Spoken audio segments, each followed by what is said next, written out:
I would like to thank you all for coming today. We're going to be talking from About.com on contemporary literature and reading A to Z.com and Poetry from the Heart.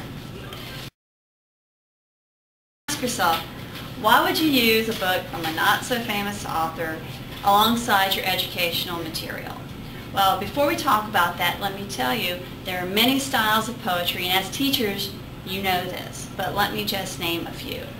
There's acrostic, ballad, free verse, and haiku, but my poetry is a combination of monorhyme, pantone, quatrain, and free verse. Let me read you one of my poems. It's called In Your Eyes. In your eyes I am lost forever, like deep blue pools that go on forever. Tell me you love me, I need to hear, for fear I've lost, that is what's dear. In your eyes, lost forever, like deep blue pools that go on forever. Look in my eyes, what do you see?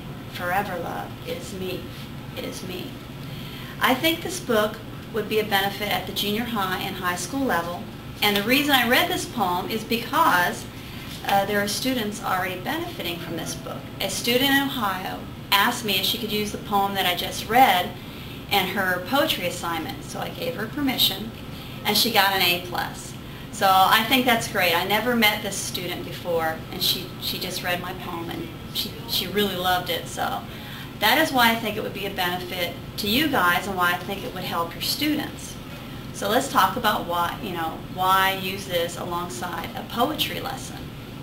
It's going to show that even your students can publish their own work. I published mine, they can too.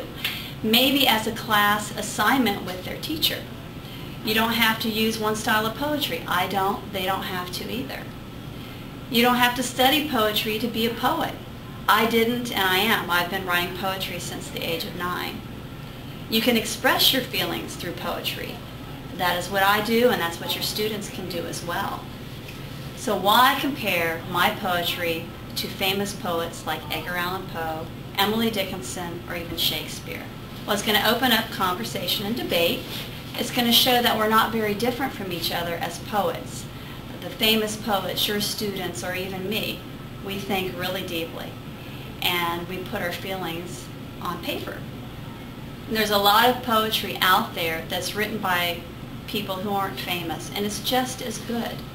I've read some of the poems from some of the students at the school, and they're excellent. They're just as good as any of the famous authors. The only difference is they're not famous, but they might be one day. It's going to encourage them to write their own poetry. So if you use this book as an educational resource, it's going to teach them to search for patterns and to know that poetry is an acceptable means of expressing themselves. It's going to encourage them to write their own poetry and to know that if they so choose, they can have their work published. I believe that every moment is a teaching moment. And my obscure poetry book with its imperfections, I believe will be a benefit to the young minds who want to learn. And along the way, if they didn't like poetry in the first place, they might learn to at least appreciate it. Thank you.